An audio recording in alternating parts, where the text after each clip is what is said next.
MOLLYMAY, will you come out to play? Your smile takes the edge off of the day, and you're a light that brightens. This is MOLLYMAY, a Bod Pause Pod and other nice stuff with me, MOLLYMAY. Yeah, hey there, Chabish. I'm MOLLYMAY and I have my period. And that's not news. I had a very orange day. Orange meaning like just a general sense of heightened panic and annoyance. And like, I think I described my feeling of orange when I talked about my panic attack episode. It was a long fucking time ago. But I still very much feel in color, and today was an orange day. And as much as I like the color, feeling orange is very different, and it's not a nice time. Like, all day long, I felt, honestly, like I could have just, like, I really would have liked to have broken a large stick over my knee. And, like, that would have been the most satisfying gesture of the day. And it all started because I got dressed today, and not because I got dressed today, but I put on a pair of pants hanging in my closet, so they were clean, but they had that burnt plastic smell to them, because plus-size pants are made of plastic, because people fucking hate us and want us to smell like fucking burnt hair and campfires. And I don't know, it's probably not true, but that's the truth-telling look into my mood and what made me feel orange today. And Will Begun is half done, so here we fucking go, okay? Hi. Hello. Let me pause a moment, because I'm wearing stupid little ankle socks, and it was pulled down. I made a mess. I pulled like halfway up, my heel was out. I didn't like that. Oh, see, it's been an interesting day here at the MOLLYMAY Fart Factory. So sometimes, you guys, you just gotta air your grievances and level the playing field and throw some pants away. You know what? No, I'm very grateful that I have the opportunity to throw those pants away. How about that? And move on. And looky-loo, because, like, I have an empty hanger now for new pants. Johnny. That's the rule that Johnny has instilled in our closet, because I take up so much space. And, like, you gotta get rid of a thing to add a thing. I mean, it makes sense. It's very logical, very practical. I don't do it, but now I have that opportunity to say that I did, and I can go get some pants. So, like, I went home at lunch and walked Rosie and changed my pants, and that also helped. I'm also just like a little bit, bloaty, and you can really hear this shortness of breath I got going on today, because I'm period time. Oh wow, just take a break, girlfriend, get it together. So honestly, we're very real life around these parts at Matriarch Digital Media, and MOLLYMAY is no obsection. It's like she's no exception to the rule of, I don't know why I'm talking about myself in third person. I'm no exception to the rule of truth-telling.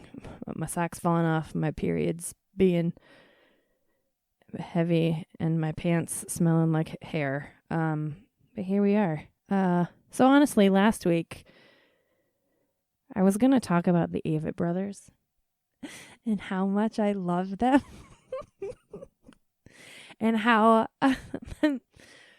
obsessed I've been with them for the past year. And I know that I'm very late to the Avett Brother game for the people that do like them.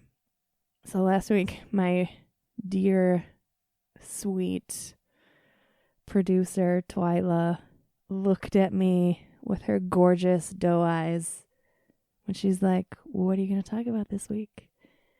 And I'm like, the Avett Brothers.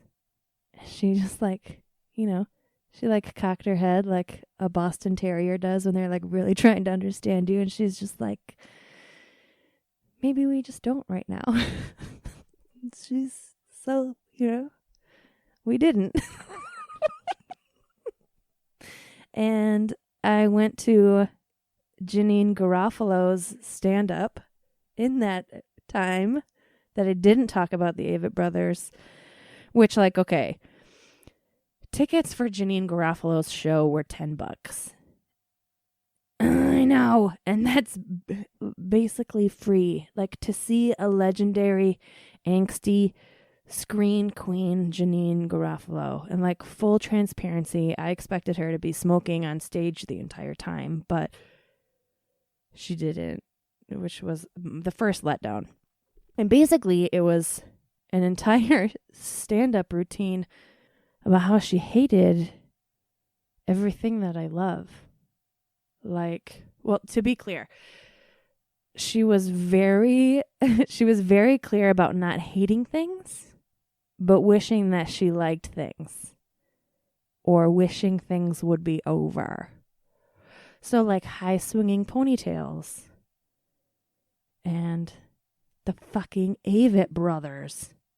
So I feel like I owe it to the world now to, like, even out the universe and express my undying love for the Avett Brothers, because she literally stood on that stage and was like, something about a fiddle that just something about a fiddle just turns me off. And I'm like, okay, Jeanine Garafolo, the fiddle player in the Avett Brothers is a woman. So, like, come on, Jeanine Garafolo, give a little support. And B, that sound of the fiddle literally what gives me a clit bone. So my sister was the first person who had me listen to them a few years ago, and the song was Ain't No Man. And it was in the height of summer when country is all that I care to listen to. It's so interesting how seasons can affect what kind of music you're into. Maybe it's just me, but I go in ebbs and flows. There's something about driving on gravel. I like to live my life like a country song in the summer. There's like something about a dirt road, and I'm sitting in the back of a pickup truck, and I'm drinking cold beer, and everyone around me has sundresses on and brought trot shirts, and it's just the nicest time I've ever had. And I don't know why I slip into these accents that are no accents at all. No one talks like that. Anyway, the Avett Brothers. But she's still very orange. They have a documentary called May It Last, and it's perfect. So the two brothers are Seth and Scott Avett, and they legit live down the road from each other in North Carolina. Like, still to this day. It's so fucking cute. And they're famous as fuck. And they sing folk songs, and they write folk songs, and they split wood, and they just make me want to just move to Stacyville, Iowa, and become a country singer with my sister. Like, we're going to be the next Judds. So at one point in the doc, they have the entire recording of, I love when I get to have like a bonus song of the week. So you get 2 songs of the week, because Ain't No Man, and because like my seam holes I'm just gushing about this. The song is No Hard Feelings, and it's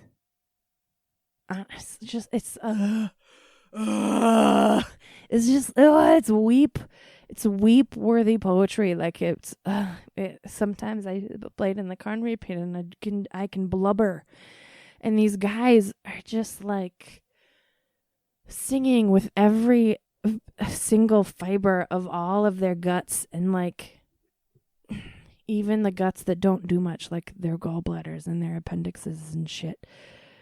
And so then at the end of recording the song in the doc, everyone in the studio is like, yeah, man, way to go. Yeah, that was so good. Like, you're royalty. Yeah. Well done, bro. Yeah. And so, like, and these two brothers just have to, like, they're like, oh, yeah, thanks. They have to go outside and have a moment, because they literally just laid all of their innards out in the microphone. and they're getting praised for feeling their feelings and singing about sad shit. And like the dichotomy of that is positively too much for them to bear. And like, God, it's fucking incredible. Right? Like they just bared their souls and told their spookiest fears, and then people are applauding them and being like, gorgeous, beautiful, and like celebrating it. So they're so good. Also, they make me horny. So Twila earlier was like, I mean, like if I saw them in person and they're wearing like she just wants to like pull their suspenders back, and I'm like, yeah, if I saw them in person, I'd be like, well, there goes a douche. But I redacted that now because I'm really thinking about it, and I think they both make me perfectly horny, and they're just really lovely. And they do that, like they do the oh God, the older one. Oh, that was really nice. They do like this. They do that folk music, banjo, boy scream singing in the mic. And it reminds me of Johnny firing kilns, and is going to be so embarrassed. Probably not that I just said that, but it's the truth, and it's so hot. It's like they remind me of fall, and they're just like singing with all their. It's like when I saw Tim McGraw sing, and like all the veins in his neck popped out because he just loves Faith Hill so much, and that's like what the Avett Brothers do to me when Johnny's firing a kiln, and I'm like, hey, no man, oh, it's so good. I can't go on now. Did you know that it's it's impossible to how do you say it? You can't you can never say this right. You can't not end a laugh with like a sigh of relief. It's like even if it's like the littlest giggle, you have to have that like that ending punctuation of it's over. You can't just go. You have to like round it out at the end.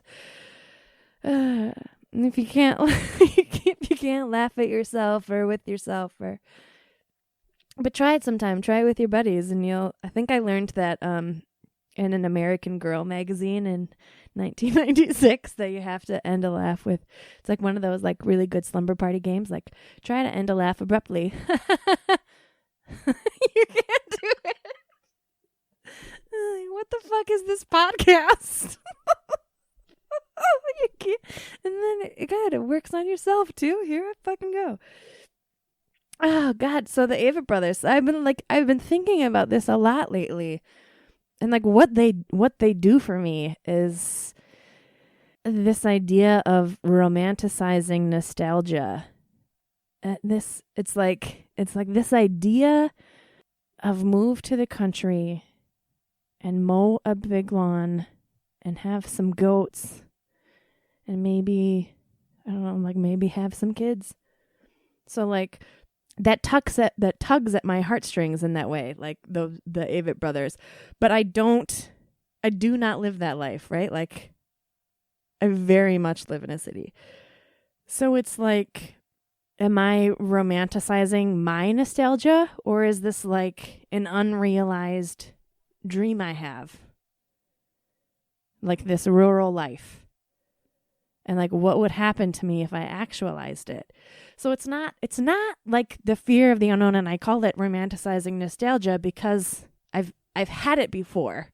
Right? It's almost like this sense of returning home, but in a different way.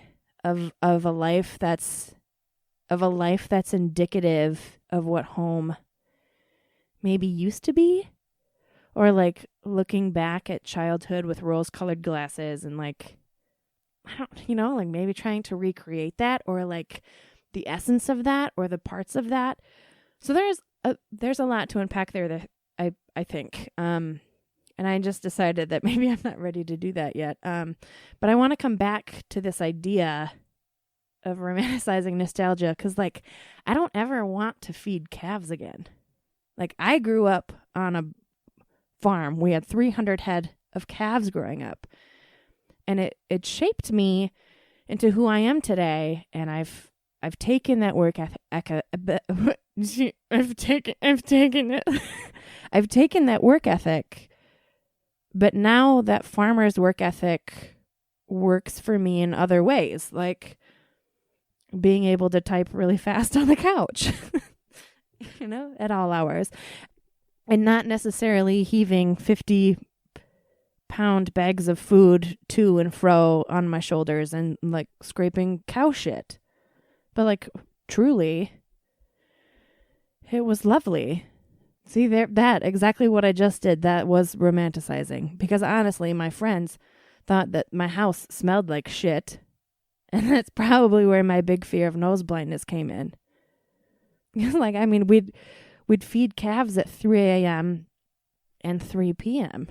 And like, we'd wake up for chores in the middle of the night and go feed these calves. And like, no, that wasn't awesome. But God, in the same vein, like, it was so fucking awesome. And so that's what I mean about romanticizing nostalgia. And like, God, if I move back and if I live this country life, like, yes, I 100% would be a famous country singer. Like, duh. 100% duh. So on to what I can't take off this week, which kind of has the same idea, I guess. But before I get there, I need to set the full context about how I got to the what I can't take off this week. So the neighbors signed up Rosie for schedorning. No, it's schedoring, not schedorning. Schedoring. I always say it wrong. So it's a Nordic winter sport where a human who would be my neighbor is pulled on skis by a horse or a dog. And in this case, my dog, whose legs are approximately 4 inches, like, she's so short, like her breastbone is 4 to 6 inches off the ground, and she's going to be attached to her boyfriend, Kevin, who's like a shepherd mix, who's approximately like 20 inches off the ground. He's like double her height. So they're like tethered together, pulling him on skis. It's like, so Rosie went over to the neighbors last night for like visitation rights with Kevin. We allow her that nice time with her boo. And they were trying on her harness. Just like, you guys, if the snow is even half of an inch deep, like, she can't walk and she has to like bound. And the idea of her pulling my neighbor on skis, like, I can't get over this. Like, and I've been thinking about the future apparel that I'm going to make. Like, this is a sporting event. Like, I need to have my team in full like Ralph Lauren warm-up gear. Like, we need to have layers to this. So like the Kevin and Rosie apparel for their Nordic fucking schedoring team has like do I put Rosie and Kevin in costumes? So like, the thing that I'm nervous about though is that Rosie isn't exactly A+ friendly when she meets other dogs and she's on the leash. And this is like the Iditarod of Minnesota, right? And like, so I have no idea what's going on, but the neighbors went ahead and signed her up, and I think it's the sweetest thing in the world. Like, I just get this text and they're like, "Hey, we signed Rosie up for schedoring." This is fucking hilarious. I was like, okay, well, what's that? So lovely. So I already can't take off my Kevin and Rosie shirt, pant, tracksuit, and I haven't even made it yet. And I've been thinking about it, and just like pining to make it. Like, I need to start sketching. But I don't know what it should be yet. And I've always had this passion for making my own t-shirts. And there's any event, I've already made a t-shirt for it. And I've sent you the link to where you can order it. I have been making t-shirts for like 21 years and still it never gets old. And like, what's better than a custom tee? Nothing. So in 2015, I really fell in love with the company Society 6. And you can just upload your artwork and they'll make your products for you. And since then, they've like really expanded on what they can do. And my favorite lately, which is my actual what I can't take off this week, is my sauce shirt that I made. And that's sauce spelled S-A-U-S.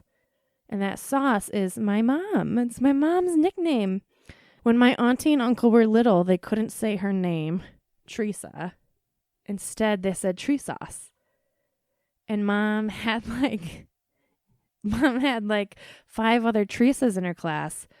So sauce stuck. And like her teachers fucking called her sauce. And like it's so cute, and I just like I can't get over the spelling, and I think it's just like she had it on her cheerleading skirt. It wasn't Teresa, it was like that was her name. Oh my god, I'm so obsessed with it. Like the whole gamut. So I made this red long sleeve shirt with sauce and like a lemon yellow decorative typeface. It's like a cursive typeface. And a sweet baby blue stroke underneath. And like a new favorite shirt was born. And it was born out of the itchiness to make the Rosie and Kevin Skojoring tees. So I was sitting there and like channeling them. And I'm like, sauce. Like sauce is so Kevin and Rosie, right? Like what a gorgeous trio they'd make. Like, okay, so I mean, like, my mom is actually very scared of dogs, and she's been more than courteous to even look in Rosie's direction, but I don't think there's a better named trio than Rosie, Kevin, and Sauce. Like, what a fucking pack, right? Like walking through the woods with their hand-rolled cigarettes and their dirty magazines and their their heavy eyeliner and their potty mouths, right? Like, they're so cool and gritty and hard. It's like I envision like... When I say Rosie, Kevin, and Sauce out loud, they do not manifest in my head as 2 dogs and my mother. They're like Rosie, Kevin, and Sauce are like some version of Margot Tenenbaum hanging out with the cast of like Stand By Me. Like these little like this ragtag bunch of hooligans hanging out in the woods being naughty. It's such an orange day. But like, okay, so Society 6 now. I mean, like, I could have a shower curtain with my mom's name on it. Like they can make everything now. I can have a fucking credenza with my mom's name, like with the artwork that I made, and bar stools, and like weirdly, kind of like anything you could think of except for hats. Like why? Well, I feel like it'd be such an easy thing. Why don't they make hats? And they also used to have youth sizes and onesies available. And they don't anymore, and I think that's asinine. Anyway, hi, Society 6. And, like, all of my shit on there, I was going through it the other day. All of my shit on there, like, past and present is on there. And it's basically like a store. It's and mine is society6.com/sixpeaks, which saying that out loud is super silly. And it's like Piper Pepper, pack of pickle peppers. Society6.com/sixpeaks. Sixpeaks is my freelance alias, and it's honestly just like it's so funny because it's like my own archive of t-shirts. It's like my digital archive. So it's like a bunch of Hillary Clinton apparel from 2015, and honestly this site is like it's super slick when like freelance clients want one-off orders of something, and like they can order the shirts in whatever color they want and whatever size they want. You don't have to like deal with the minimum order of like 48 or anything. And people can go in and order their own sizes, and it's nice. But my big beef is they only go up to size extra large on half of the shit. Which, like, here I am. You know that I sent a strongly worded email. And by strongly worded, I mean that I just said, hi, Your service is nice, but I really need you to dress all body types. Please update your sizing or I'll be forced to continue my business elsewhere. Like that's as strong and confrontational as I can get, even in writing. So feel free, honestly, to use that little quip where you need it. It's just, sweet and to the point, and that's all I have to say about that. Wow, I was just going to dive into the song of the week, but then I remembered that I literally just talked about the Avett Brothers for half a second, like 30 minutes. You erase all that. So I realized that this may be a little orange, a little crazy, a little short, but it's better for me to stop here than try to fill a weird obligatory time commitment I feel like I have to myself and already lose you more than I already have. So bye, Chabish. You're so cute and I love you. Oh, I didn't tell you who to follow. Me. This is what she says. It's what she does in a moment of panic. You should see the way I'm clenching my bell right now. Like, I forgot. Follow me. But you know what? You should actually follow the Avett Brothers. And Jeanine Garafolo, if Jeanine Garafolo had Instagram. But she's too cool. She's like way too Jeanine Garafolo-y to have Instagram. Right? Like, you don't want Jeanine Garafolo to have Instagram because she's too fucking cool. So the Avett Brothers tour photographer is Cracker Farm, which is another good one to follow. And I really appreciate the very simplistic documentary style that they have because it's nice. It's like a nice break from the over-filtered yellows and posy Instagrams. And so, yeah, now I'm done now. Jeanine Garafolo loves the Avett Brothers, and don't you forget it. Bye, Jabish Shmoochie. And if you got this far in the pod, I'm impressed as fuck and really grateful to have you listening.